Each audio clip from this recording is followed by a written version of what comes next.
No plan for today. Let's just do whatever, you know. I'm probably just gonna react to some stuff. There was one thing I wanted to watch, but I forgot. Yeah, in case anybody didn't know, the whole Warner Bros. Thing. That's really funny. Oh yeah, the whole Hassan thing. I don't really know who he is, but like, I guess this was controversial. I guess I'll watch that. What else? You know what? Just because I'm curious about the whole, just ignore that mic not working. But I'm curious about the whole WB thing. What's the first thing you get when you search up Mortal Kombat 1? I'm sure it'll be good. Mortal Kombat 1, the worst Mortal Kombat. Oh yeah, I wanted to try that Floyd thing, which seems interesting. Yeah, Mortal Kombat 1 is finally dead. WB is finally dead. Well, it's probably in trouble now. Yeah, in a live game, when this game is still alive and all the other stuff is dead, not really not really a good sign. You know, they shot themselves in the foot. What can you do? What else did I want to watch?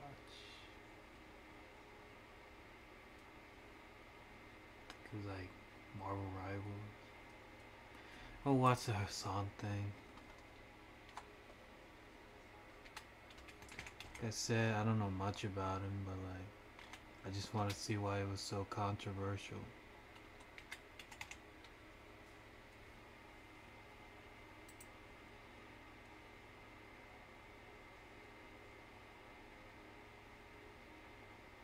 Sure. What are you thinking when facing your opponent? And there is no opponent. So on February 21st, Hassan was on the Trash Taste podcast. And there's a flood of backlash in the comment section about Trash Taste having this dude on their show. Hassan is aware of the backlash and he does not seem happy, making a number of responses addressing it. So let's take a look at all this stuff and let me know what you think. First off, some analytics. The video currently has 293,250 views with 15,566 dislikes, giving it a 49% dislike ratio. And this is after Hassan directed his viewers to essentially combat what he's calling the brigading. So presumably before he did that, this was an even worse ratio. I'll show you the clip where he does issue that statement. Once again, we'll go over all that stuff, and these analytics are provided by Jabrek.net. First, a brief clip of the podcast itself. Just seems fitting to play at least, like, short portion of that.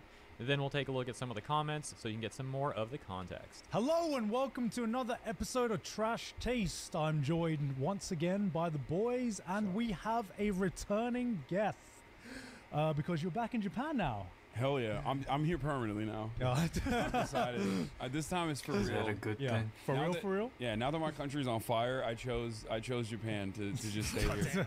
All right. Whoa. Well, yeah, we got Hassan. He's back. Yeah. Oh yeah, no politics. Sorry. Yeah. No politics, all right? I don't want to hear actually, I love how they can't get 30 seconds into the episode without this dude bringing politics up. Seriously, 30 seconds. Anyways, taking a look at the top comments, we've got Give me I'd prefer my one anime discussion. second. I need to check on my cat. They like to fight a lot. Cats will be cats, you know.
Yeah, they were already trying to fight each other.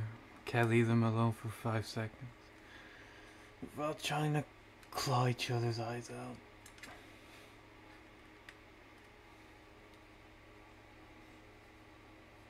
Cats will be cats. Anyone got some tips on cats that hate each other? You just throw catnip on them?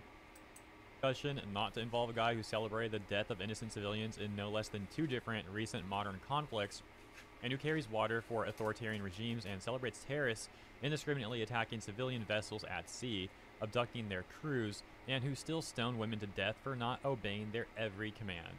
Thanks. Another one saying, Damn. I've been a viewer of the Anime Man and Giga for more than a decade. As a female viewer, I am absolutely disgusted seeing 3 men, the biggest in the anime YouTube space, happily endorse an R-word apologist. I looked up to you guys when I was young. I thought you were different. I'm incredibly hurt and disappointed seeing this. And right below that comment, another one that reads, who thought having Hassan is a good idea? This isn't just a simple drama that can be ignored. That's like saying 9/11 is just drama, then proceed to have Bin Laden or Al-Qaeda members as guests to talk about their favorite video games. Other comments talk about how people are dropping trash taste over this collab. For example, this one saying, I've been here since the start. I'm done. Similarly, right below that, this one reading, Texan here. I can say with the absolute state of confidence that I can say for the rest of us here in this beautiful state. We have and will never tolerate terrorists and their sympathizers. We delete them. If he's your friend, be a good friend and have a seriously long talk with him about changing his ways or changing his name. It's been a good time listening to you, gentlemen, but this is the end of the road for me. I'll pray for your wisdom and discernment. Stay safe, boys. And right below that, another one reading, this is the last thing produced by Trash Taste that I will ever watch. More comments talking about dropping Trash Taste right below those. For example, this one also reading, been following both Joey and Gigux since 2015, but now I'm unsubscribing. Not gonna watch someone who endorses terrorism by hosting this guy. Once again, those comments were just some of the comments that you can find by sorting by top comments. And it seems like there's thousands, if not tens of thousands of comments where people share similar sentiment. Interestingly enough, the pinned comment is from Trash Taste, and they say, we don't and have never deleted comments on any episodes. And this is because a number of people have been accusing them of deleting comments that are critical of Hassan. For example, this tweet that reads, Trash Taste is getting heat for having Hassan Piker on the podcast and then deleting comments critical of him. Included are screenshots, and we'll take a look at these real quick. This one reading, sad to see they had to delete so many comments. I like Trash Taste, but this is very disappointing. Insecure much? The second screenshot reading, deleting all the comments hating on Hassan is wild though. And the next screenshot reading, funny how this comment section suddenly started glazing Hassan after ripping him apart. Don't think we didn't notice that the top comment got removed. That account making a follow-up tweet that reads, even the Trash Taste Reddit wasn't impressed. Going on to quote, first time seeing a 50% like to dislike ratio on a Trash Taste episode. Now those comments are just gone. Is the person who manages the channel actually deleting them? Taking a look at the provided screenshots, we can see there's actually a lot more to that comment. The full comment reading, the first thing I did when this episode came out was scroll down to the comments.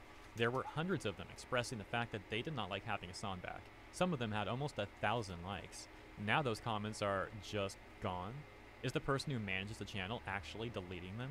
Please let this just be a YouTube glitch, because otherwise, wow, that would be low.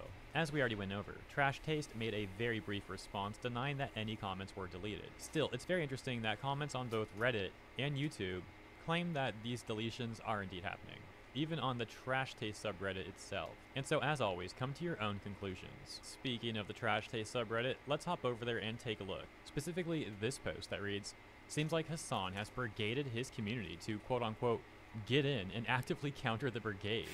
The comment section. And linking to a tweet that we'll take a look at next. As for the post itself, it got 563 upvotes before being locked by the moderators.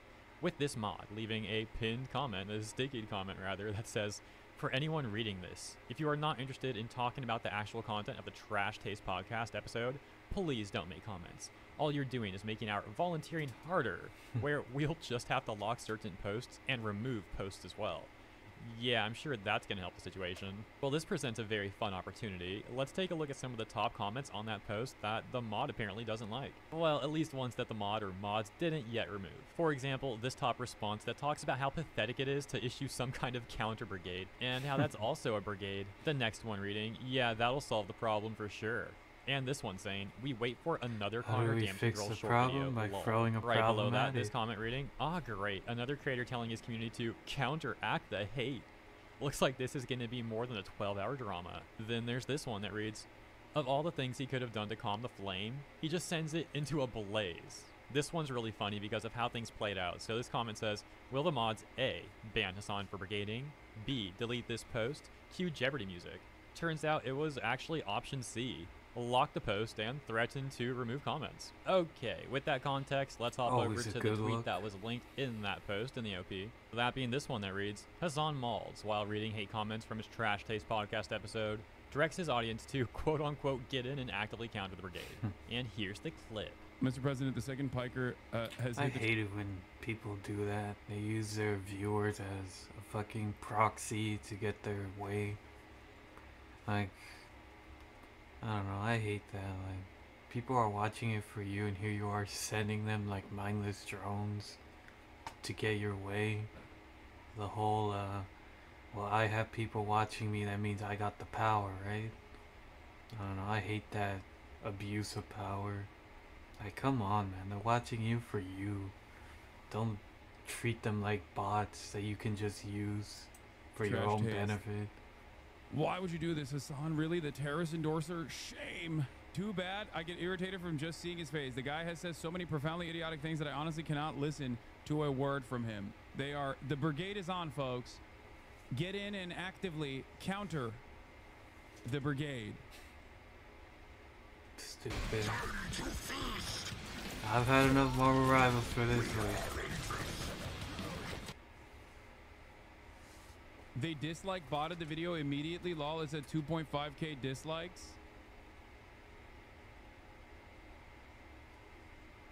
You really upset the weebs this time? Yeah. That dude in chat trying to blame all the dislikes on some like dislike bot is just the icing on the cake. But wait, there's another clip to take a look at. This one that reads, Chatter tells Hasan he's out of touch, which he didn't appreciate. Because sometimes we'll stare into the darkness on this broadcast. Like we'll look at like what they're saying, and they just can't comprehend how like journalists are still covering this guy in a positive way. What the f is going on? And it's like, dude, why do you think? You think like a 40-year-old journalist has no political convictions of their own? Like you think they're gonna be deluded by like a drama farmer on YouTube, like a slop tuber, and be like, wow, this is a real bad guy? You think they haven't seen internet harassment campaigns before? You are so out of touch, holy hell. No, brother, I'm not the one who's out of touch. The people that are going, we hate you because we think this person is an evil person. It's not me that's the problem. It's everybody that's the problem. Okay. We think your friend that you know better, okay, is actually secretly an evil person because we've seen YouTube videos from rabid haters is an active line of attack. The assumption that you as a random commentator, a random commenter online, is not out of touch, but I am, because what you expect in terms of like retaliation towards someone like myself is not matching the reality is hilarious. I can't believe how perfect that clip fuck is. is he Dude's really talking trying to about? sound not out of touch by citing journalists. Like, oh, 40-year-old journalists support me. As if the opinion of some random journalists prove he's a morally good and not out of Just touch rambling. person. He doesn't even realize that the majority of people despise journalists and don't trust them. It's probably one of the most out of touch things he actually could have said to use for his argument of Pretty apparently much. not being out of touch. And lastly, there's this tweet that reads, Hasan denies his lolcow status, and in the clip, he's actually still going on about the whole out of touch thing. So let's take a look. How do you not understand that? Things will keep shocking you over and over again if you are so echo chambered and hug boxed that you genuinely believe that I am considered lolcow by anyone that is a normal human being who goes outside. Okay? That's the problem. You're like a 40-year-old dude on Twitch right now being like, you're the one who's out of touch, Hasan, because in spite of the fact that you are one of the most popular content creators on Twitch, I still think, me and my homies think you're a bad guy. And the more you don't realize that other people don't see it the way that you do, the more you just make up conspiracies in your mind. You can say womp womp all day, but the real womp is happening to you, old man. Calm down. Why does he keep using this whole like 40-year-old thing? Like, oh yes. I feel like at the end he just felt defeated. Like, you dumb poo-poo face. I don't know. I don't know much about Hassan, but like, he just seems like a guy, really sensitive guy. If you're wrong, he'll send his army after you. If he's wrong, then he'll use his army to back himself up. I don't know, I hate people that do that. I do not like that at all. The 40-year-old journalist support me. And then this time he's mad at the chatter, saying he's like a 40-year-old dude on Twitch. But anyways, I think it's really funny that he's talking about conspiracy theories, but he had nothing to say about conspiracy theories when there was this chatter saying like all the dislikes are just some like bots disliking the video. So when it's convenient for him, things are conspiracy theories, but when it's not convenient for him, they're not conspiracy theories apparently. And let me get this part straight. So his defense for being a good person is that journalists support him and that he's one of the most viewed people on Twitch. Is that really the argument that he's going with? The last thing we'll take a look at is this tweet that says, Hassan rallies the troops in his Twitter community. The screenshot provided reading, I don't think it's all organic trash taste fans, to be honest. I got lots of weirdos roaming the web recently. It's okay to correct the record, in my opinion. They get away with saying a lot of totally ridiculous things. Everyone is capable of making up their mind if they simply watch the stream. Yeah, people watch the stream and make up their own opinion, but when that opinion is negative, then it's not organic, it's not authentic. That can't be right. It's gotta be bots, it's gotta be brigading. Anyways, let me know what you think about this whole trash taste Hassan situation. I believe that's the most important stuff that we went over. As always, thank you for tuning in. I hope you enjoyed my coverage, and if you did, please consider liking and or subscribing. Have a great week ahead, and I'll see you in the next one. Hero Hey, if you didn't already know who he was. But yeah, he just seems like a self-centered guy, you know, like only cares about himself, uses his platform to get what he wants. Those guys suck.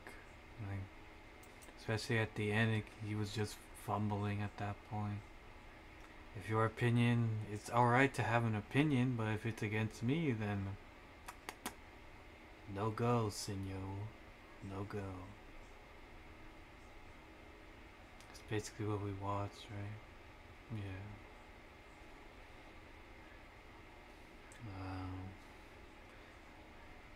Anything else to talk about? Whole Warner Bros. Thing is still funny. Overwatch, gaslighting. Just released their first brand new IP since 1998. A company known for their groundbreaking games that alter the very fabric of the industry. They've changed MMOs with World of Warcraft, real-time strategies with StarCraft, action RPGs with Diablo, and now it was time for them to try their hand at a brand new genre, the first-person shooter. For this game, they would look outside of their wheelhouse to try something unique, something that... I still remember I was in the locker rooms when the Overwatch beta was a thing, and one of my friends was talking about it. He was like, oh my god, this chick has a fat ass, and he was talking about Tracer. Back in the day, I didn't really care, you know. I wasn't much of a FPS guy, but then all the art started to come in and shit, and I'm like, well, it's interesting, but I just never tried it, you know. But I did hear amazing things about the original Overwatch. Good times, good times.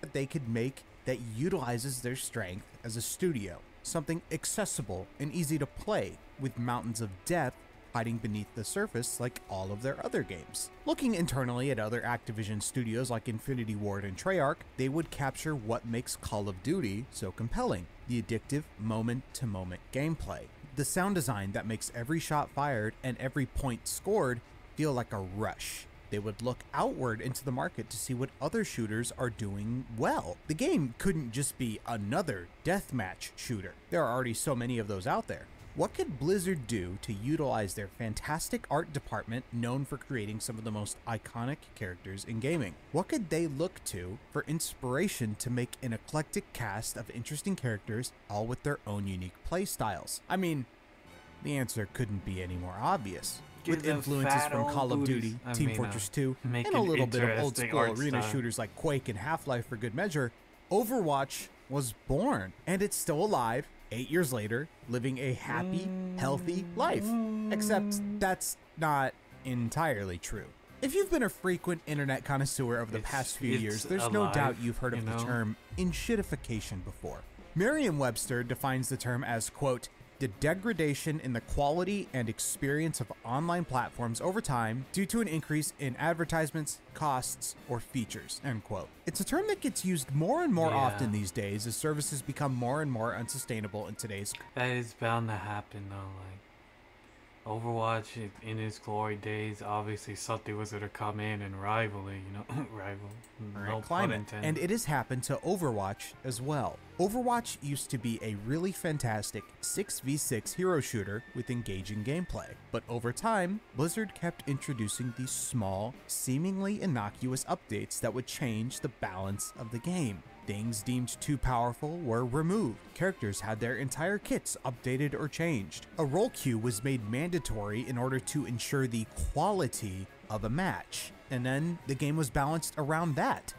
Unpopular opinion here, but still believe rivals should have a role queue, you know. I get it, the whole fun and all that ruins the fun.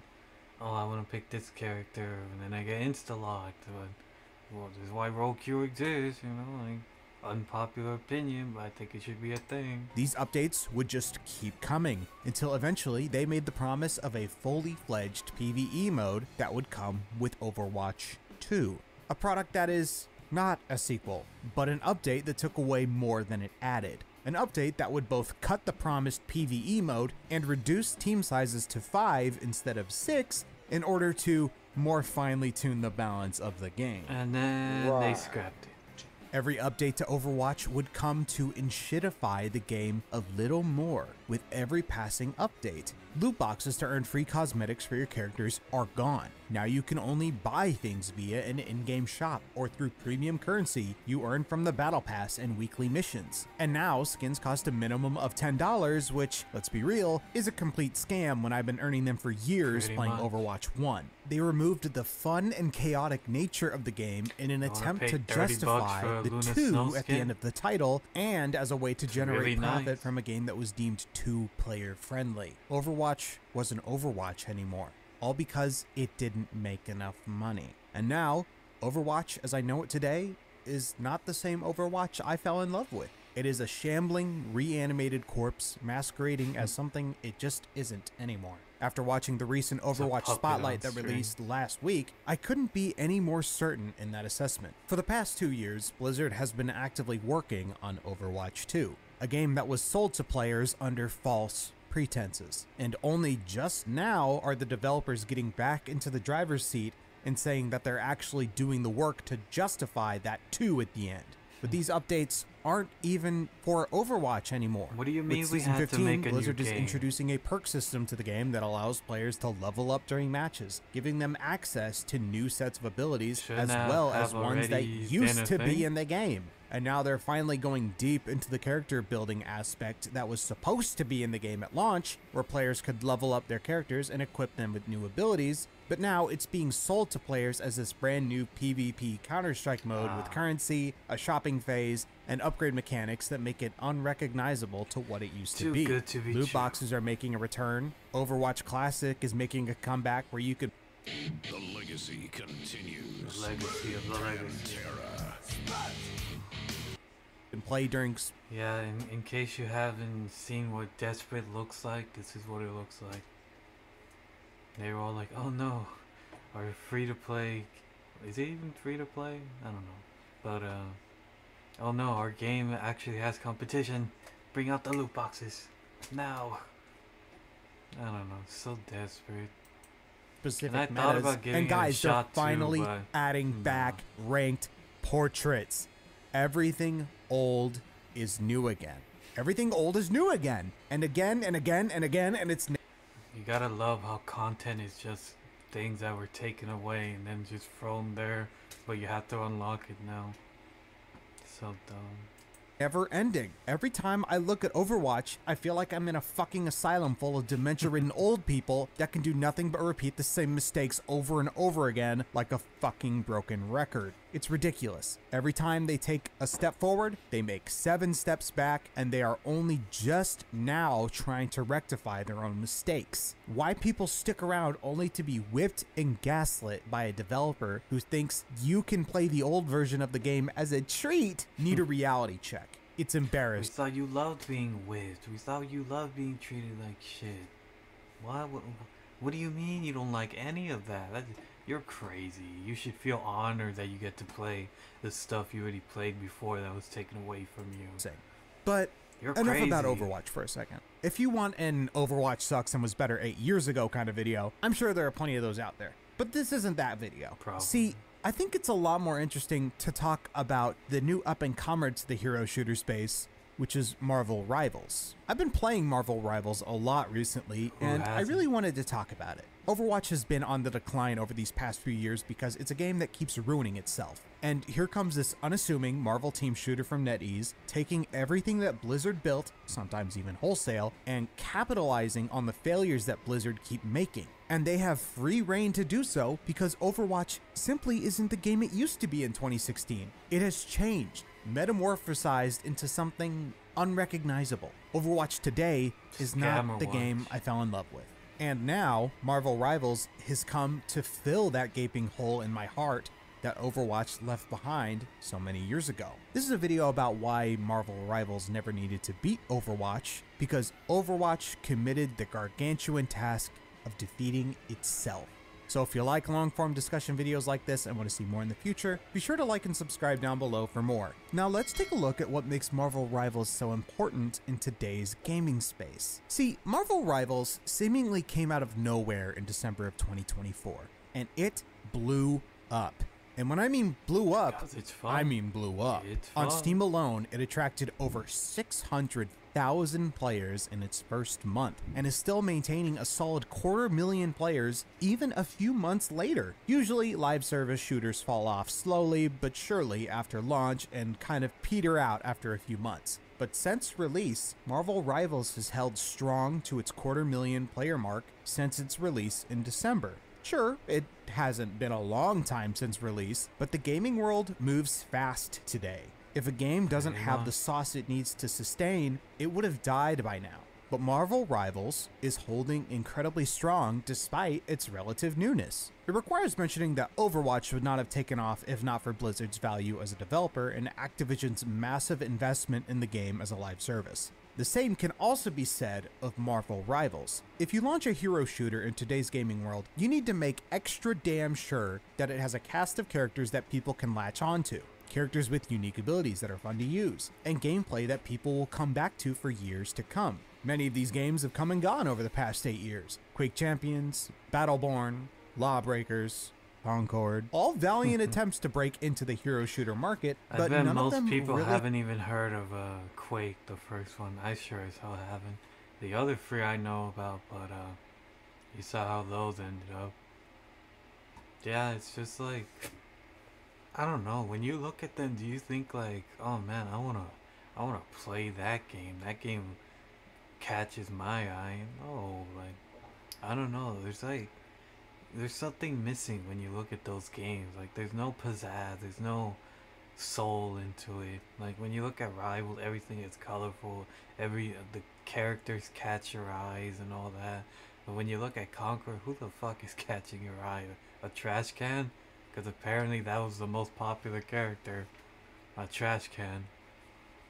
Like, I don't know. Like, character design definitely plays a big part in all of this. have the staying power that Marvel does. Marvel today And is that a too, you know. worldwide phenomenon, despite the movies continuing to slack recently. But the characters in these films still hold a lot of weight outside of the movies because of their deep, rich history in comics. Let's be honest here, Marvel Rivals would not have gotten off the ground and into so many people's hands without the Marvel branding. It is essential to the Pretty game's much. success at this point. The Marvel wrapper is required, but the 6v6 gameplay is what is getting people to stay in the long term. A lot of that has to do with how enticing the gameplay formula is. It's a I formula. think in the beginning it was the Marvel characters that made people stay, and then people played the game, and then they were all like, the gameplay is fun, we're staying for that.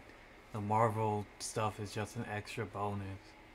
That requires very little changes, so NetEase copied Blizzard's homework pretty much to a T. From a cursory glance, it looked like the only real changes Hey, Marvel Rivals if made it to the ain't broken, 6v6 don't hero fix shooter it. formula Blizzard established in 2016 was that it was now third person and it had destructible environments. To be frank, when I first saw Marvel Rivals, it looked like an incredibly uninspired copycat, so I chose to ignore it. I didn't want to play it. I was jaded, disillusioned with the hero shooter. Being burned by Overwatch time and time again, I just couldn't see myself liking it, so I rejected it for my own sanity. But my friends kept poking and prodding for me to play. This clearly wasn't some flavor of the month fad. So, despite my better judgment, I decided to install it. And after a microsecond of pressing that find match button, something happened to me.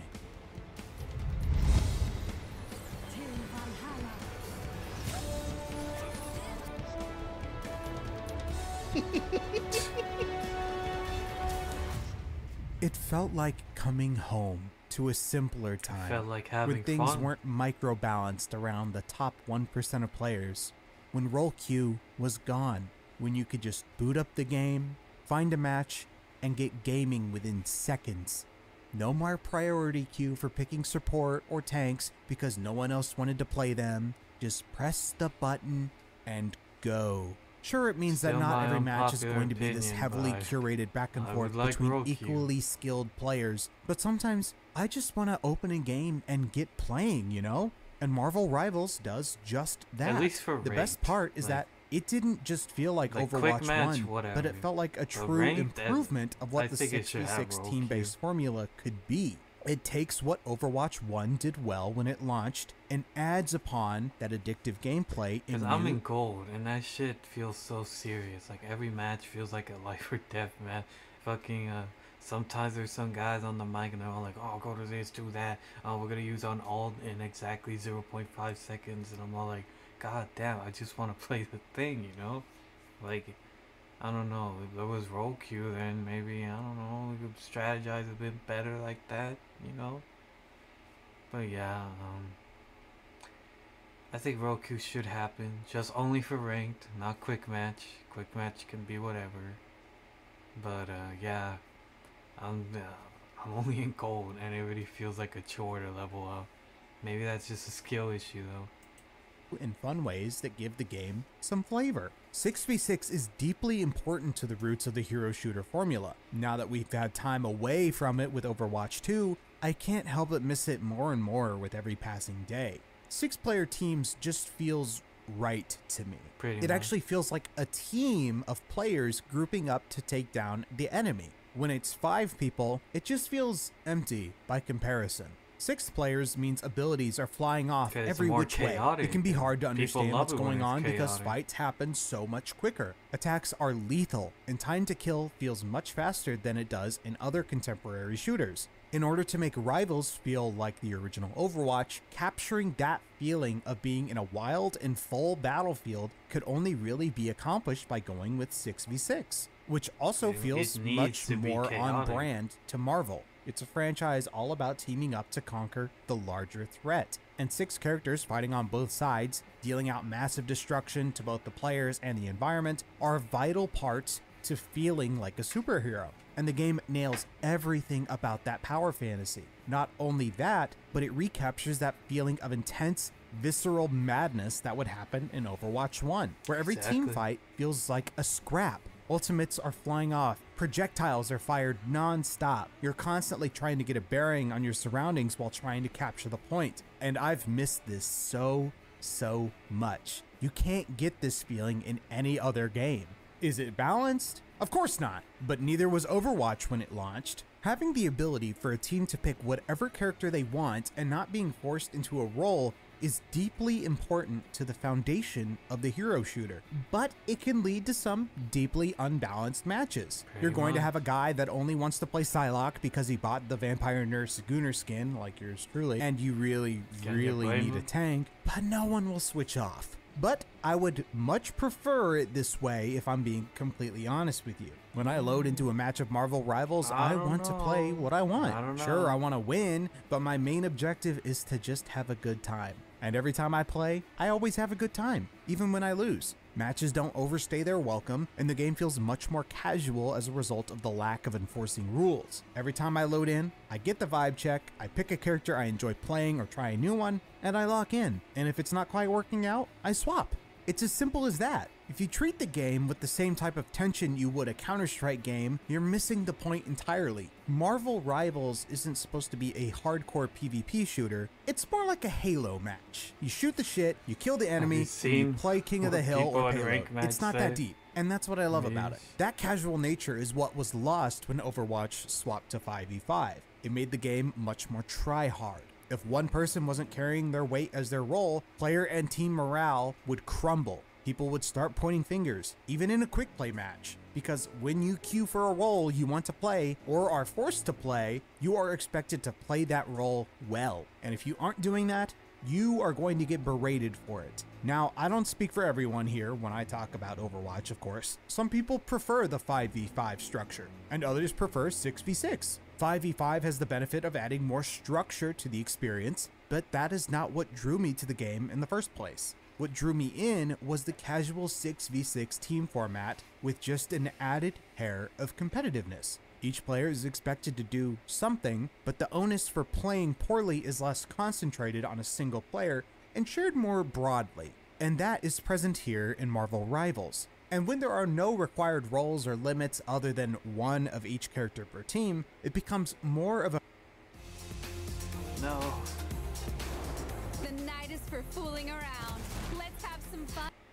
A free-for-all for everyone. Teams have a way of balancing themselves out eventually, and I think it's because of how fun all of the characters are to play. Well, mostly, but we'll get into that.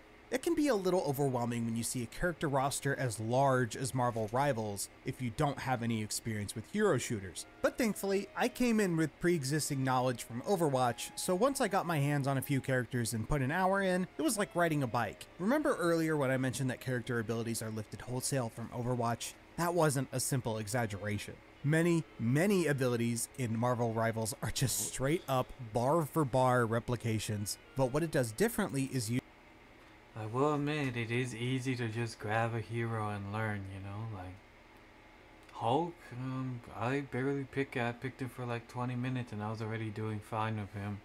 Like, I wouldn't say it was amazing, but like, he is fun to use. Like, you can just grab any hero, like the Thing, he just came out, he has like free skills. Is he hard to learn? No. Is he easy to learn?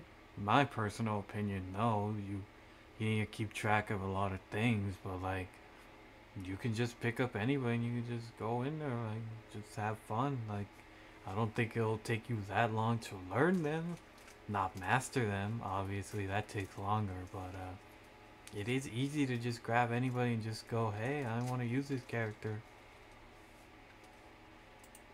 Use the existing framework of these Marvel heroes to mix and match abilities freely while giving them their own flavor from a lore perspective. Let's take a look at Star-Lord, for example, our resident Tracer clone. Star-Lord has Tracer's pulse pistols, small, rapid-fire weapons that shoot in a scatter shot that work best in close range. They also share a blink dash, helping them get out of trouble easier. In keeping with Tracer's annoying maneuverability, he also gets the added ability to fly for a short duration, allowing him to function more like a bug that gets into places you don't want him to be. However, that is where the similarities end. While Star-Lord gets Tracer's pistols and blink, her recall ability is instead given to Psylocke and Black Panther as a team-up ability with magic. So you can see bits and pieces of the Overwatch ability roster tastefully spread across the entirety of the Marvel Rivals cast in a way that makes it very easy to digest for players that are familiar with either game, like how a Dota player would be familiar jumping into a League game, for instance. Never There are played either. analogs, but not exact copies. Now, this can have the downside of character kits feeling more or less homogenous. Many characters share very similar playstyles to each other, and roles feel less defined than they would in Overwatch, for example. Roles in Rivals are much more fluid, which I think works to its advantage. Every role in Rivals plays like a DPS and has a very damaging primary attack, so tanks and healers can hit just as hard as any DPS could. The trade-off is that DPS rely more on getting into enemy backlines and into positions that let them secure kills easier. DPS can fly, jump high, become invulnerable for short periods, all to make them survive a little longer and to make them harder to hit.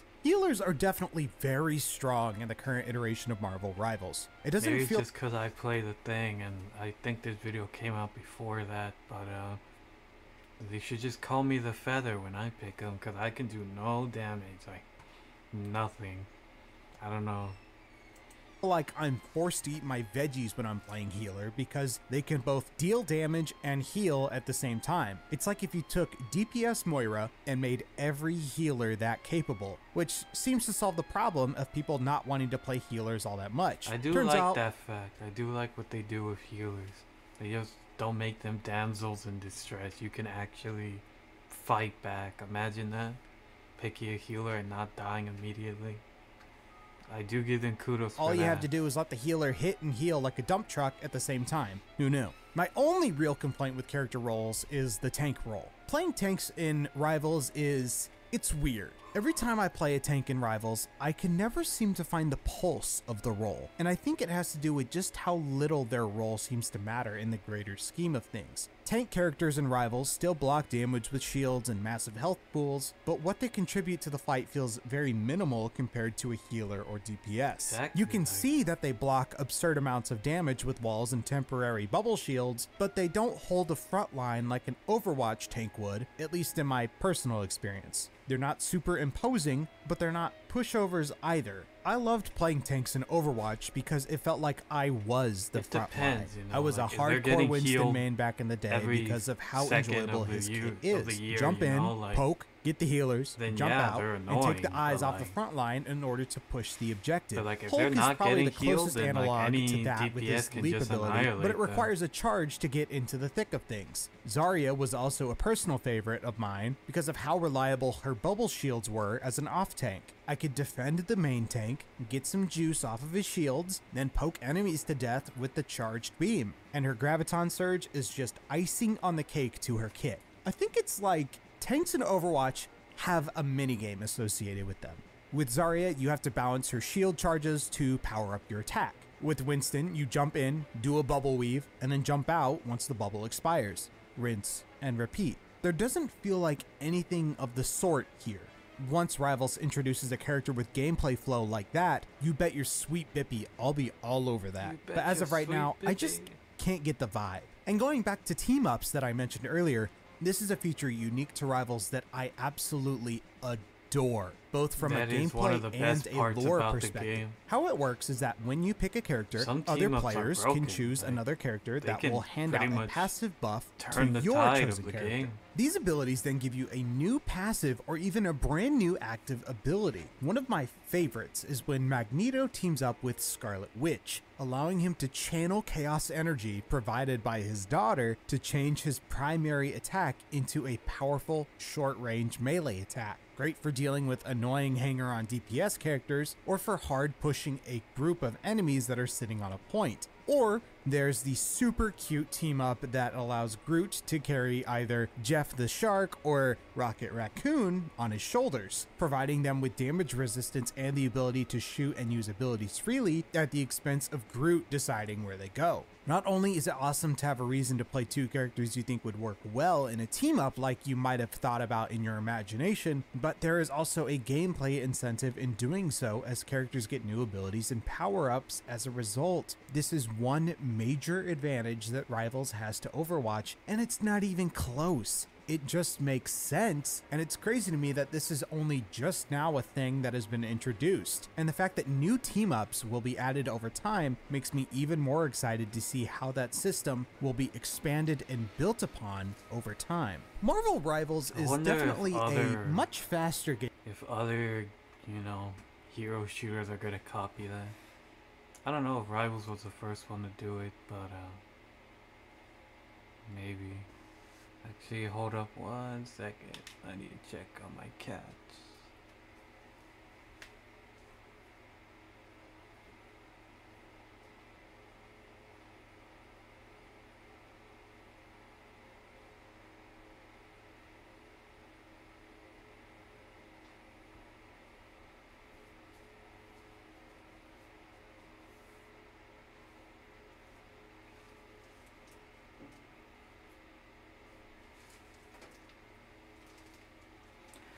My cats are still alive, not trying to claw each other's eyes out, thankfully.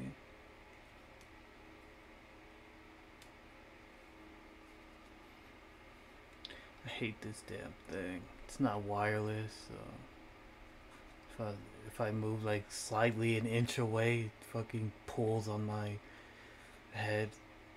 Fucking whiplash.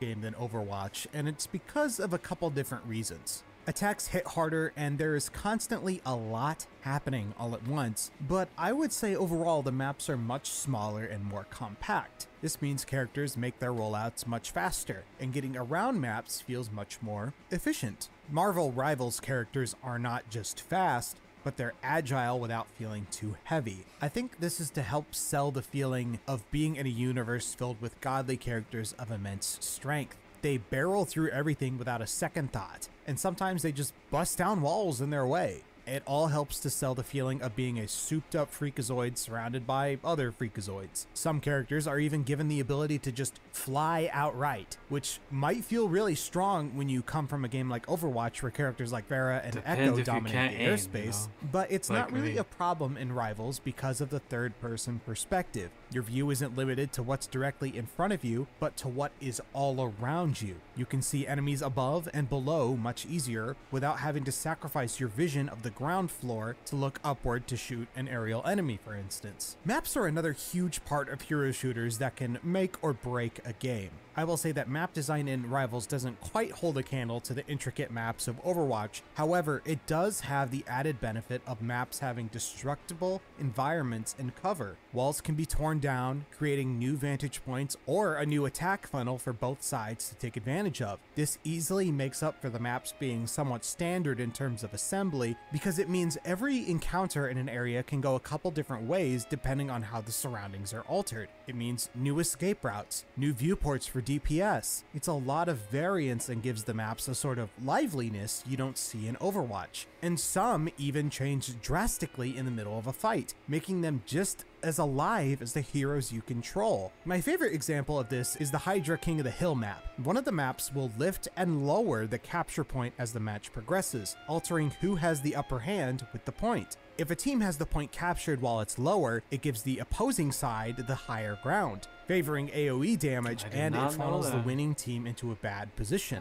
But if it's higher, it forces both teams to be on equal footing as they reach the apex of the staircase, unless you're an airborne character that can see more than your average ground fighter. And it also gives an advantage to the team that owns the point, allowing them to shoot downward towards the opposing team. It brings a type of dynamism that is sorely needed and kind of makes it feel like Smash Bros in a way. The added layer of casualness with maps changing on the fly is what helps the game feel more engaging from a moment-to-moment level. It helps each push not feel like a stalemate. My one big complaint with maps is that the game does not explicitly state what side you are when you load in. You have to get your context clues from the text on the screen and where you spawn in order to find out. So if they could just add a little attacking or defending line above the objective flavor text, I would be so thankful for that. It would help me stop screaming at my team when we load in each and every time to know what the hell I'm supposed to be doing. Now, I do have to mention that momentum is a huge factor in Marvel Rivals. I find that very often the team in the lead will stay in the lead just because they have the momentum to.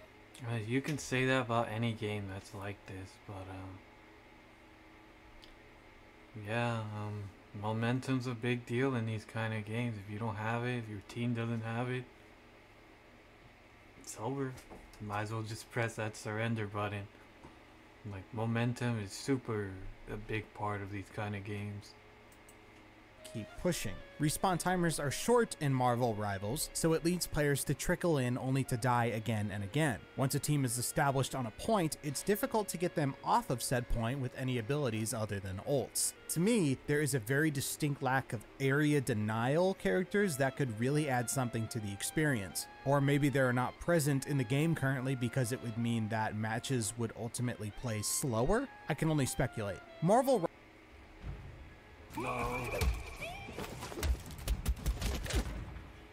No ads. Rivals is not perfect. Map variety is still very low at time of writing. There are only a handful of them, with the majority being repurposed to fit other modes, but it's a smart way to handle it and get content to the players quickly. As the game goes on, more maps will be added to spice up the gameplay. I'm not gonna lie, I don't like the new map, the castle map. That map feels like a fucking maze half the time. Like, I get lost in there all the time. I don't know. Probably it's not one of my. I still like Midterm Talent way more than that one. I don't know. Probably. So that will be they solved can't in all time. be hidden, And sure, you know? character balance isn't fantastic from a higher level of players, but my ass is not here for the balancing. I'm literally just here for a good time, and I'm sure as shit having a good time.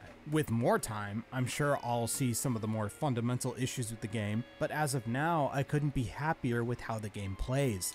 I do kind of wonder how long does a game like this last, the longevity, like how many wrong moves can they make before people are all like, well, we want to switch to the next big thing.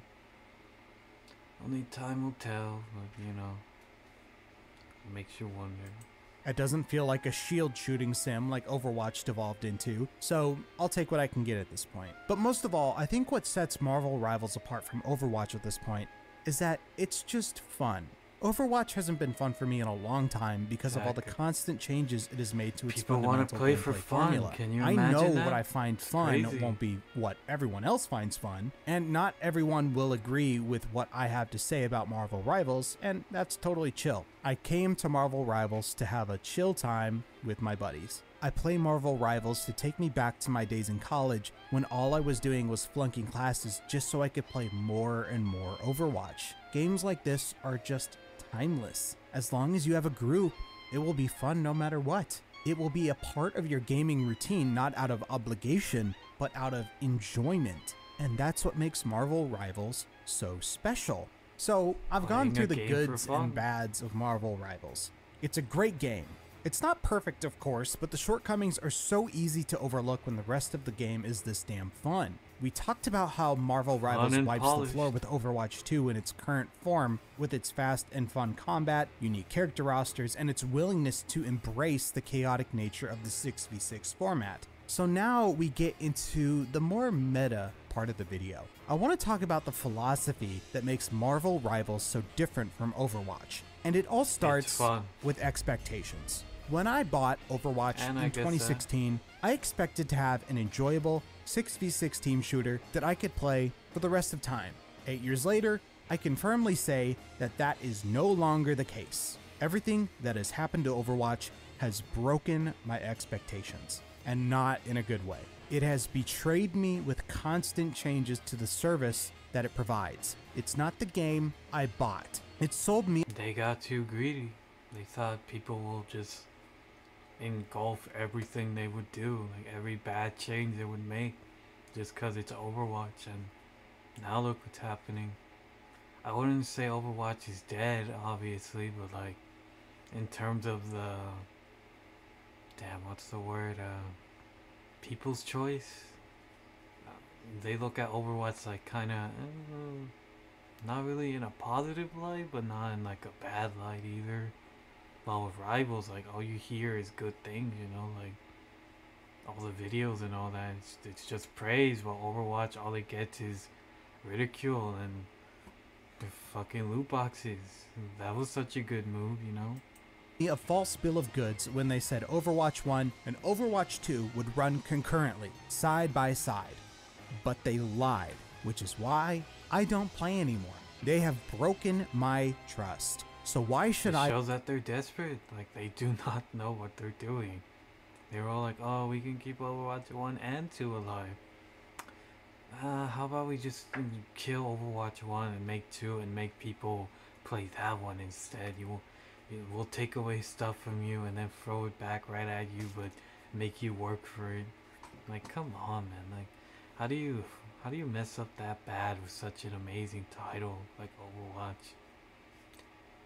Yeah, they just got too greedy. Like, you can only fuck your fans so much before they realize maybe we don't like getting bent over. I believe anything they have to say about the game now or in the future. I know firsthand what it feels like to be shit on again and again by Blizzard and their handling of Overwatch. Exactly. They lied. They broke every expectation I had. So now I will never come back to it. When I boot up Marvel Rivals, I know what I'm getting into. At least for now. I really don't want to jinx it into becoming just another Overwatch 1 situation. But I have a hunch it won't happen because Marvel Rivals launched free to play with an extensive cash shop along with it, which I am all in favor of because it is purely cosmetic. NetEase said outright that all future playable characters and maps would be free. Every season pass added to the game will be permanent and available to access, meaning a person playing 4 years from now can log in and start earning rewards from the very first battle pass. Imagine that. This isn't the game swapping from being Giving a stuff paid to your entry and players letting for the players free. be able to earn Crazy. skins just by playing, only to swap to a grindy money-grubbing cash shop where these skins I earned are now labeled with an outrageously priced $10 price tag. Marvel Rivals hasn't broken my trust. It laid out all the ground rules. Hopefully said, it doesn't. This is what I am. Hopefully. And I said, bet. And just like that, it worked for them. It worked big time. Players are staying and playing. They're making absurd amounts of content for the game. It's basically a renaissance for the 6v6 hero shooter. All because they were honest about the game they wanted to make. No hands were stepped on. No promises were broken. It was made. It was released. And it was good. Simple as that. Turns out you don't need to alienate your fan base to generate profits. You can just make a genuine service, a genuine game with passionate developers, and people will come to that. I was more than happy to pay for that Psylocke skin because I'm an adult. I have disposable income to spend. And it's hot. I'm generally not a fan of microtransactions in general, but I was okay with this one. It will probably be the only amount of money I spend on the game in general, but if something does pop up that fancies my interest, I'll have no qualms with buying anything for Rivals because at least it didn't bold-faced lie to me and shit in my shoes. What's really interesting is that I think the release of Marvel Rivals caused a bit of a stir over at Blizzard. They saw that all of their retired players had moved on and were scrambling desperately to pull them back in. Their downline was crumbling, and the new kid on the block was to blame. You want some loot boxes, guys? You want some fucking loot boxes? Will that bring you guys back in? Oh, Blizzard. What a mess. It's like, my guy, you kicked those people out when you made the game something completely different. Why are you fighting so hard to get these people back? You already lied to them time and time again. Why would they come back? And with the Overwatch spotlight that I mentioned earlier, what I saw did not move me to go back in the least. It's funny, Blizzard will do anything to get people to play Overwatch except make it the game that got people into it in the first place. Now the only thing Overwatch is good for is running mediocre skin collabs with That's not true. Remember, the old game used to have loot boxes and people rolled for that, so now they're all like, geez, what's one thing that people would love? To fix the game? No. Release characters? No. Loot boxes? Yes, please.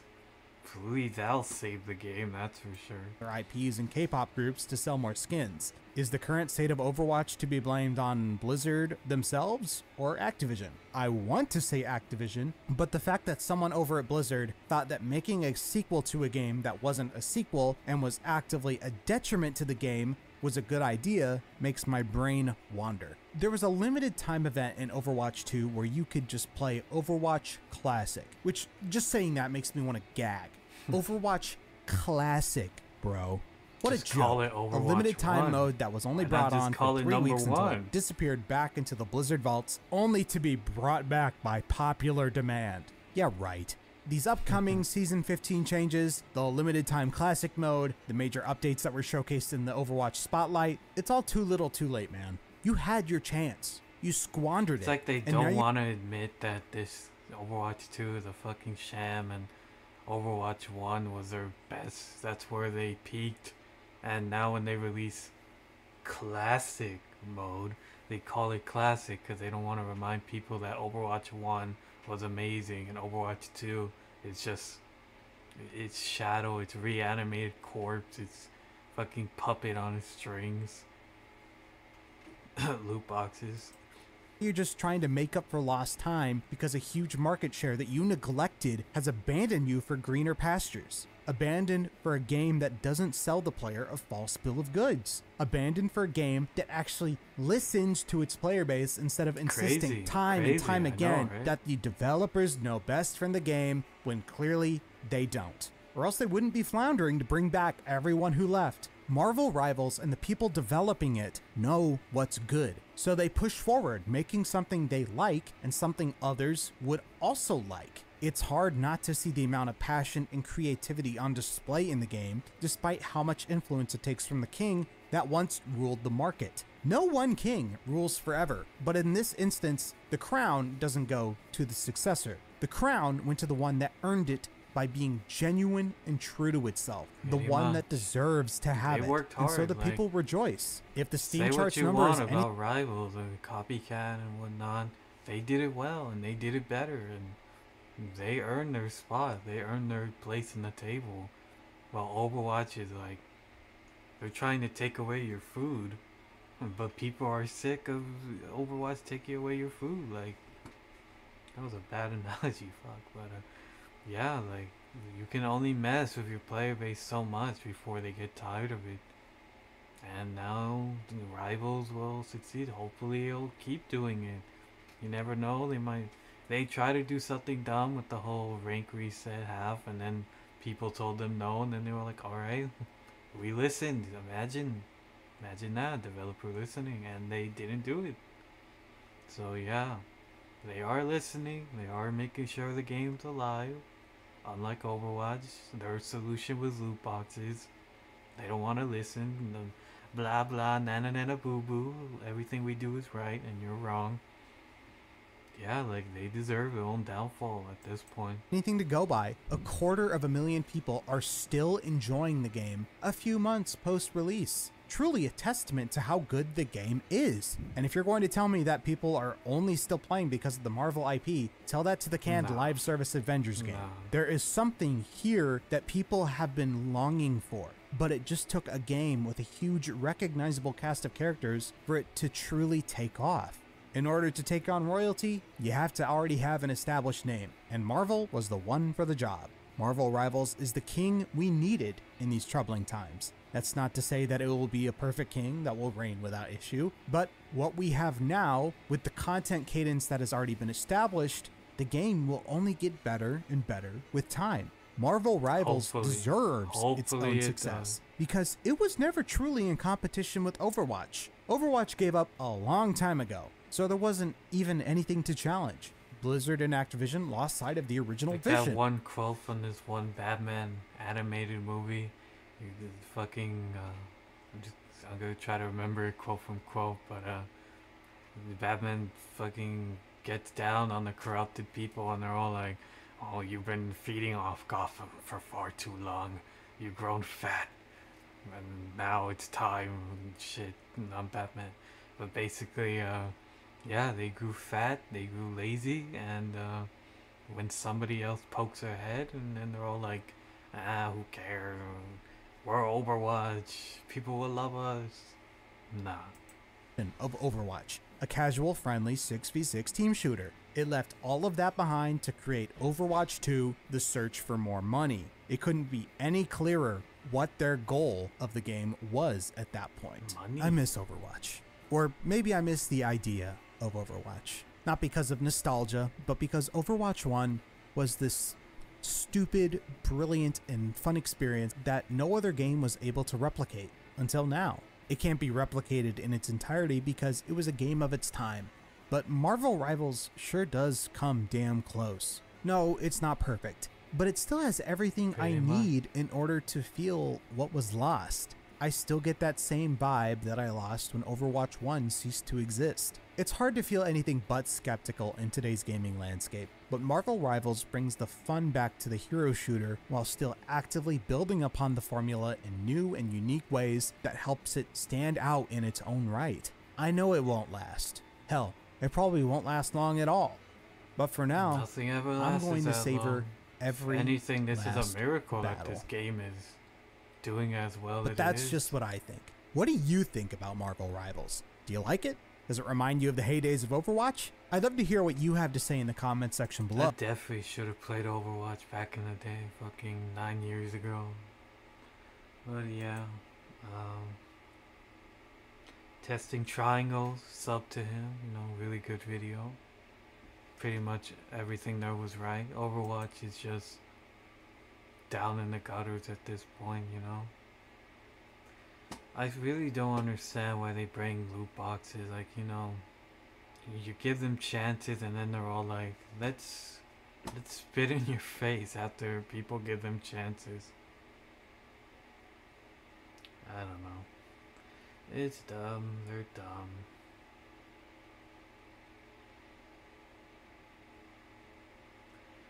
Alrighty then. As much as I love to see how Overwatch is bad, I'm sure you guys know how bad it is. Fucking loot boxes, still can't get over that. Multiverses, if anybody doesn't know how that game died.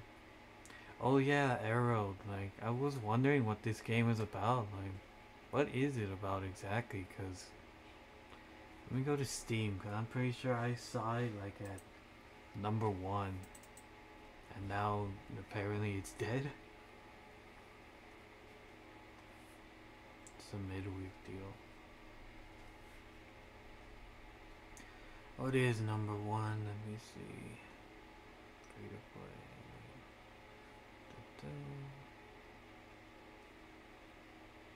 Can you check what's number 1? What the fuck is that? Fish Fear Me. Cabinet like a dragon. Maybe I'll play that. Arrow is still right here. Still right there. $69.99, huh? What's it about anyway?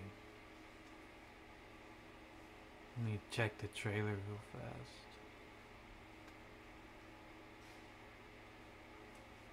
Mostly positive too, so I don't know.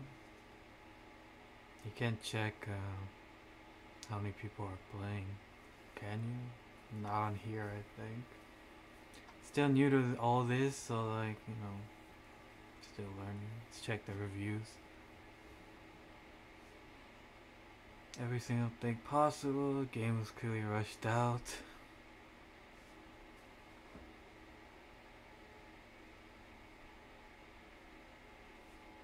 Said not worth it. $70.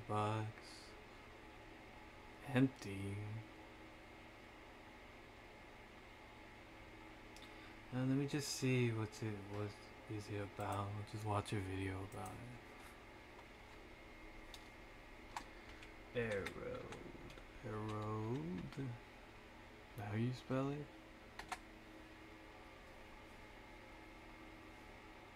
No.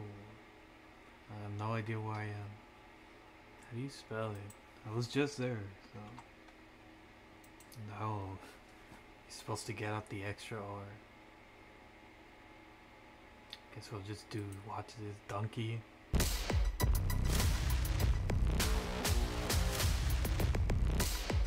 Sorry, not staring to your soul, just So I was checking the playing time. Avowed, and I wasn't being wowed, and I said out loud that I'm not even gonna make a video about Avowed. That's how much littleness I care about the Avowed franchise, where I'm not even going to make a video about This this already game. looks It's boring. not the worst game of all What time. the Objectively, Balan is probably much worse, but Balan is also much funnier, and that's why I kept playing Balan, and I knew that I That had game to was make a certainly video about a that trip, game when that's the for sure. farmer started dancing. Avowed spends all of its funniness points on the character creation screen.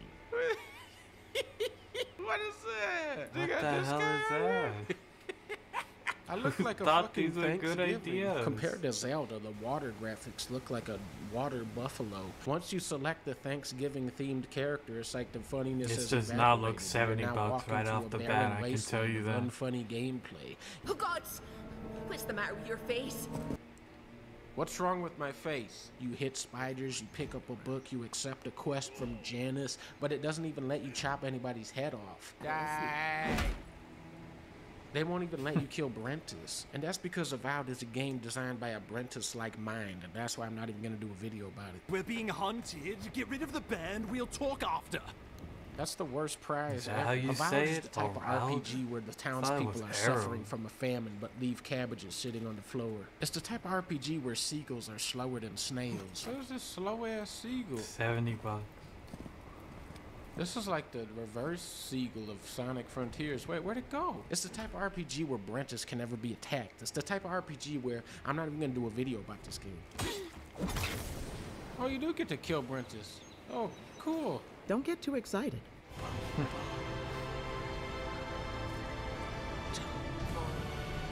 Now I'm gonna jump off like Assassin's Creed. Yeah, baby!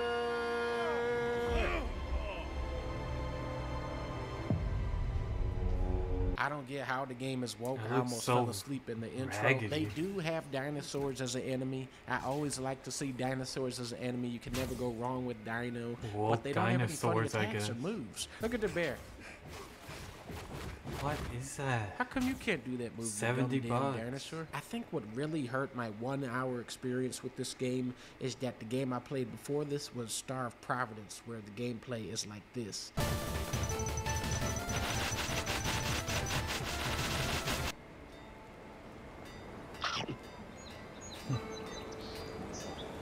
How's that apple? Oh,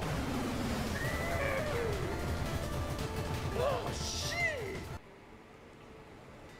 Oh, it's going for another bite. Nope, nope. Riveting gameplay. Maybe it's unfair to compare these games because Star Providence was made by 4 people that wanted to make it, where Avowed was made by 100 people who didn't. A better Star game to compare it against would probably be Starfield, which was also published by Ouch. Xbox. In that game, it took 12 hours for the game to get fun. Maybe I didn't play Avowed long enough for it to get to the fun part. We'll never know because I'm not doing a video about it. Your face, it's so... It's so what? 10 out of 10 dialogue. I don't know, like, it's a $70 game, but it sure as hell doesn't look like it. That's for sure. Guess we'll watch this. Look who it is. This is Zhu Yuan, a public security officer. Playing the She's game among for the best in plot. criminal investigation. Today we're playing one of the most anticipated games of the year, Neptunia Riders versus Doggoose. This is not game industry. This is game industry. This is one of the best games the game industry has produced in the past 20 years, and I haven't even played Game it. of the A year. massive outbreak of various types of doggoos is about to infest the world. Okay. Game of the century. This could be game of the year. I have no idea where I am or why I'm being chased by doggoos.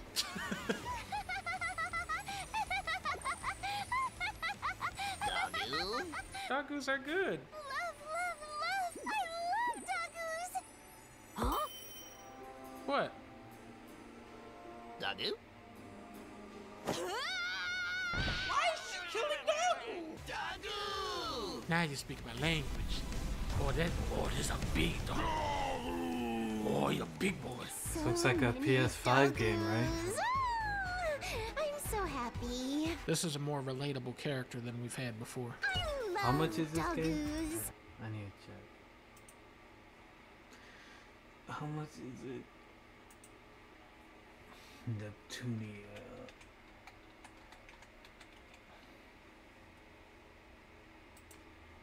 can't be more than 40 or 30. It is 40. Why is it 10 more in Walmart? What the fuck you doing, Walmart? This is 40 bucks. You could probably buy anything else for 40 bucks. Neptunia Riders. Fucking looks like a PS2 game. And I'm being generous right there. As long as I have Dagu. It look. I used to play Neptunia back in the day. I know Gunnar. I was a Gunnar back then. Little Gunnar. But it still looks the same. It looks the same it did 10 years ago. And this is a PS5 game, so I don't know. I can live. Finally, we're talking to somebody that makes sense in this godforsaken $40 game. The objective of this game is to collect Dogus. Why is this like 3 FPS on the PS5? The number of Dogus you collect appears on the Dogu counter at the bottom left. Dogu Drift! Nepsy, you like pudding more than Dogus, don't you? No, she loves Dogus. I love pudding. No! I love it way more than 3 meals a day. They ruined our favorite character. Gambler Bird, come here. Well, maybe there's a new best character. Just a moment ago, I was in a Dogu-loving state like you. I still am in that state. I can't really remember much. They both have amnesia. We're here in the Dogu dimension. Here's the Eiffel Tower on a big cake. Dogu! Here's Dogus. What the fuck is that? I'm Green Man. Who might you two be? Green Man. Looks like an SFM model. I'm Uzume Tano. Silence! I will uphold Miss Noir's will and protect the Dogus with my life. See, now I want to play as Green Man, because I believe in his ideas. Oh, I got raised that guy. Colliding with a magic flower will warp you to another magic flower. Well, come on now, that's just obvious. Who built these robots, humanity or the Dogu faction? And what did the pink Dogus do? Collect this to cause a tornado. What Pokemon is this horse? Oh, this is only 150 points for this big thing to put on our head? Oh, we get that. Looks like I bought something good.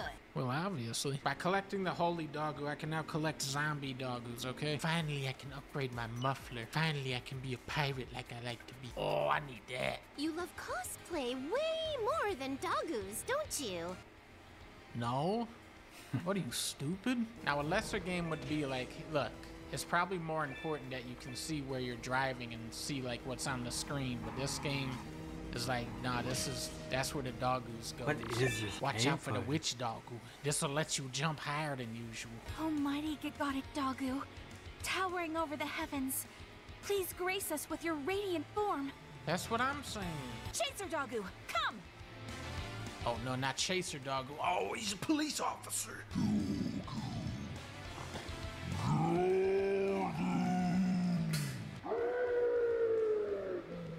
Collecting 3 of the Haunted Mansion Dogus allows you to refund the game in South America. I don't know if he's clipping out or not.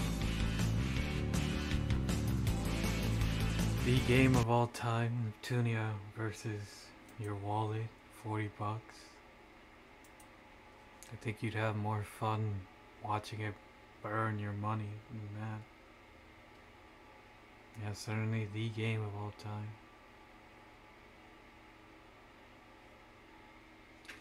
Yeah, that was Donkey. You should already know who he is, but sub to him. Yeah, I don't get how that game is 40 bucks. It does not look 40 bucks. Why Sonic is hated in Japan. Try the Strawberry Shortcake Snowball Slush Float and many more flavors in the Sonic app. Live free, eat Sonic. Is there really an advertisement on Sonic when I'm watching a Sonic video? Sonic Movie 3 was a huge flop in Japan with an abysmal performance of only $180,000 on opening day. This surprised a lot of people, but hardcore fans already knew Sonic is disliked and even outright ignored by the Japanese. マリオを作ったのメーカーは任天堂でしょ？なのでソニックは？ソニック任天堂じゃないの？じゃあこのキャラクター知っているかな？ Imagine not being known in your own fucking home このキャラ country. クターは？わかんない。 Imagine creating a global icon, only to find the audience in your home country doesn't embrace it. That's Sonic's heartbreaking reality in Japan. Why is it that Sonic became invisible in his country of origin? This is the story of the fascinating missteps from way back in the 90s up until present day that made Sonic fail in Japan. One of the best VTubers out there. To understand Sonic's struggles in Japan, we have to go back to the early 90s. While Sega was dominating Japanese arcades, their home console, the Mega Drive, known as Genesis in the West, was far behind in the market, competing against Nintendo's Super Famicom, which sold an incredible 16 million units in Japan. The Mega Drive managed just 3 million units, a fraction of its global sales. Sonic 2, for example, sold over 7 million copies worldwide, but Japan contributed just 260,000 copies. In Japan, Sonic wasn't a cultural phenomenon. He was just another game on a failing console. The key question is, did Sonic fail because the Mega Drive failed? Or did the Mega Drive fail because Sonic couldn't capture the Japanese audience? Sonic was tailor-made with flashy, bold, brash, and rebellious traits, designed to appeal to Western audiences and dethrone Mario and Nintendo overseas. Sonic Team modeled Sonic on icons like Michael Jackson to appeal to 90s pop culture in the West. Even Sonic's color palette, red, white, and blue, was inspired by the American flag. His edgy, cool guy persona contrasted. JP people don't like him. He's too Americanized.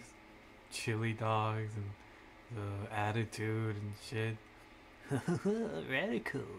Sharply with Japan's preference for humble, approachable mascots like Mario and Pikachu.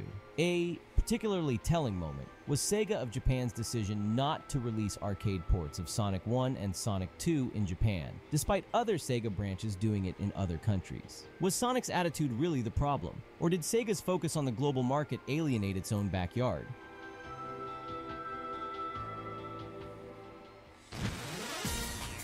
The Mega Drive era struggled, but hope was on the horizon with the Sega Saturn. While it was a failure in the West, the Saturn marked a rare moment of success for Sega's consoles in Japan. This was the moment that could have turned things around, but instead, it set the stage for Sonic's struggles. The problem was, Sonic Team couldn't release a mainline Sonic game for the console. Other than spin-off releases like Sonic R and 3D Blast, all Sega did to try to capture the Saturn audience was releasing Sonic Jam, a compilation of older Sonic games. The intent was to reintroduce the character, but the Japanese Saturn library was already packed with brand new 3D and more complex titles, overshadowing Sonic in comparison. Ironically, Sonic Team made a Saturn game that was a huge hit in Japan, Nights into Dreams. The funny thing is, fans of Nights didn't even know what the Sonic in Sonic Team meant. Quote, "When we made Nights into Dreams, we got a lot of letters from fans asking, what's the Sonic Team? And who's Sonic? If it weren't for these letters, Sonic Jam wouldn't even have been made." However, Sega's swan song was yet to come.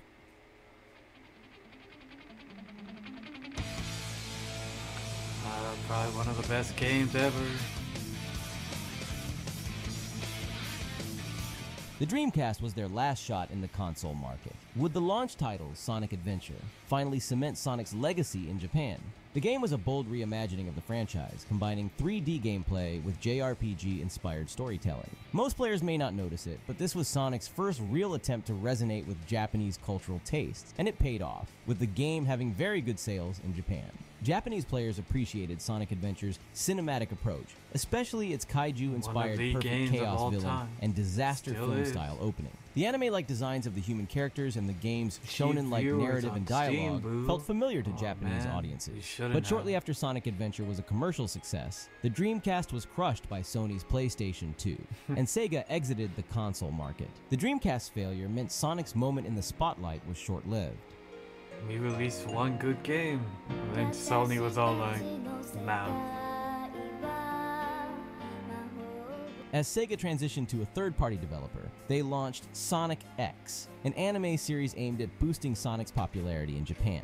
Featuring a theme song by Dragon Ball Z's singer Hironobu Kageyama and the character Chris Thorndike, made to relate to Japanese kids whose parents have no time for them because of their excessive work culture. X was but Sonic X certainly flopped a thing back spectacularly. in the day. The show's ratings plummeted so badly that its third season, the Metarex Saga, never aired in Japan. It's a similar case to the Sonic OVA from 1996, which was a pilot for a possible classic Sonic anime, but flopped. Ironically, Sonic X became a... Never knew Sonic was that disliked in Japan. Damn. I always thought it at least had something going for it. massive hit in the West, highlighting the growing cultural divide between Sonic's Japanese and Western audiences. Meanwhile, Sonic's games during this era suffered from inconsistent quality. Titles like Sonic Heroes were successful, but others, like Sonic 2006, would repel Japanese gamers that already didn't have the West's goodwill towards the franchise. Therefore, Sega seemingly gave up on trying to appeal to the East, up until one specific game that may have changed everything.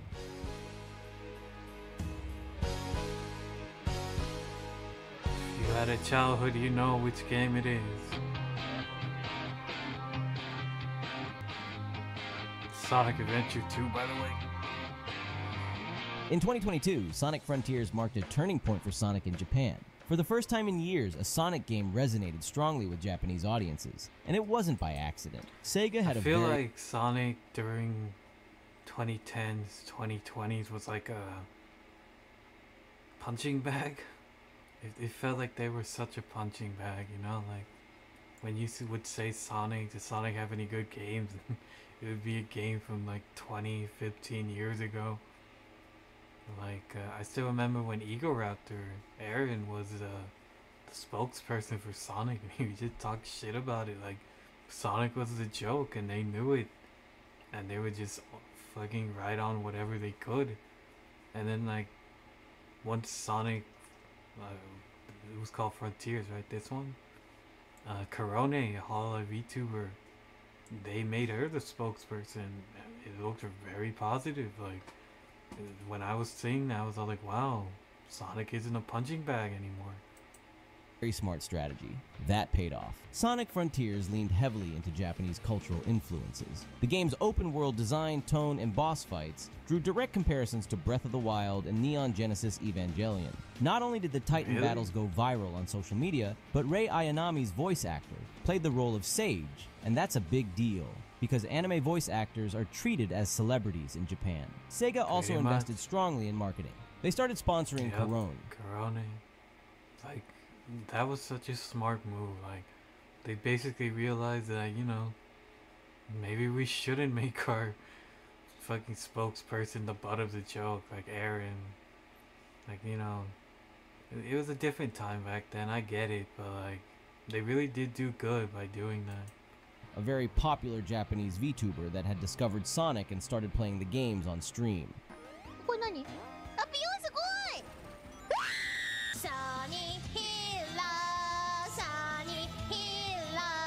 They collaborated with Monster Hunter, an extremely beloved franchise in Japan, and featured the popular band One OK Rock on the game's soundtrack and promotional material. After decades of struggle, Sonic found his stride in Japan with Frontiers, proving it's never too late to win hearts. He finally felt like he belonged. The game sold so well that anime series, like Shangri-La Frontier, started referencing it in the backgrounds of the episodes. So, what happened to Sonic Movie 3? While Frontiers found success, the Sonic movies were I guess the movies are just too Americanized for the JP audience, and maybe that's why they didn't like it. Tremendous failures in Japan. Movie 1 and 2 barely made under $3 million combined, and 3's performance was equally as bad. This is especially curious, as like Frontiers, the third movie was specifically marketed for Japan in various ways. It brought back One OK Rock, features Tokyo in the story, and was even renamed to Sonic X Shadow. Tokyo Mission to make that abundantly clear. The marketing was good, but that alone doesn't sell the movie. Unlike Frontiers, the movie's storytelling itself has a distinctly Western tone that Japanese audiences find hard to connect with. It's a very American kind of comedy. Even huge American blockbusters like the MCU at its peak historically struggled in Japan, being vastly outperformed by Demon Slayer or Your Name. Sonic was no exception. It's just too Hollywood. A piece of media being... Which is weird, because Sonic originated in Japan, but like, MCU stuff is more of an American thing. So I get why that would fail, but like Sonic, I guess it was just too westernized, and I guess the JP bros didn't like that. Being aesthetically Japanese, like Sonic Movie 3, doesn't mean anything to them. It needs to be tonally Japanese, like Frontiers. It doesn't help that Movie 1 and 2 were released with months of delay in Japan, coming out in June of 2020 and August of 2022, instead of February 2020 and April 2022. That's not good. While Sonic may never achieve Mario-level fame in Japan, Frontiers proved that with the right approach, he can bridge the gap. Even projects like Sonic and Friends are tapping into Japan's love for cute mascots. Will Sega continue to build on this with the next main games, or will Frontiers be a fluke like Adventure 1? Only time will tell. But what I can tell you is this. We at Speed Shoes have insider information that if you subscribe to our channel, Sega will make a new Sonic anime by... I doubt it, but subscribe to Mr. Fascinating. Pretty good video. But yeah, that's probably why it flopped. It just wasn't too westernized, you know. Alrighty then.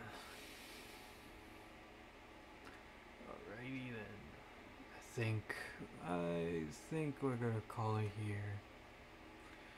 The worst gearing system in gacha games. I feel like every gacha game is like that now. I hate that I love Marvel Rivals. It's a good game. But yeah, I think we're gonna call it here.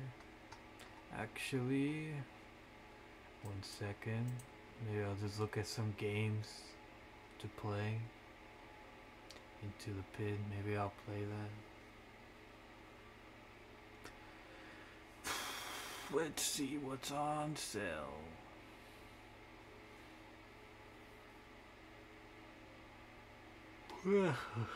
It's almost 12 a.m.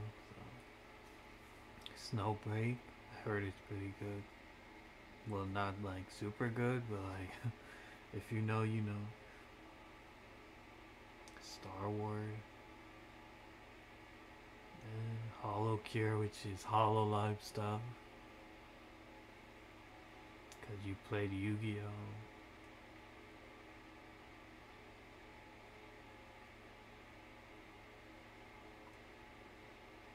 What is this? A gacha game? You lost me already.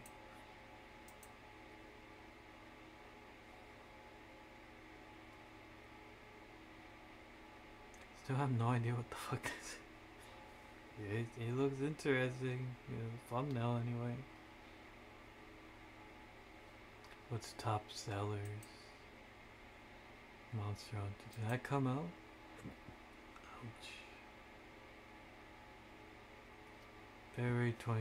Yeah, I'm pretty sure it's about to come out tomorrow. Or it already came out right now. I don't know. Probably won't play it. Never been much of a Monster Hunter guy. I was gonna play the beta, but I didn't go anywhere. Helldivers, played it, and it kind of lost its pizzazz, you know. Midnight Murder, Your Mother. Alright, let's check what this is about. It's nothing I should be worried about, right? Are you winning, son? Certainly the game of all time. Comes out on the 28th. Learn new languages. You will learn languages from your mother in-game. Japanese, English, British. Mysterious mothers.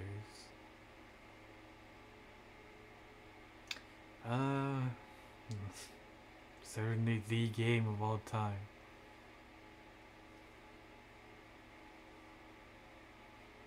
How much is it? I don't see a price. Certainly the game. I don't know. It's something. Yeah, I think we'll call it here though. I think we've been streaming for a while. Alright then. I will end it here. Thank you whoever was watching, if anybody was watching. I'll see you tomorrow, hopefully a little bit earlier. These late streams sure are getting to me. My sleeping schedule's ass, so yeah. I'll see you lads and gents tomorrow, maybe. Take care.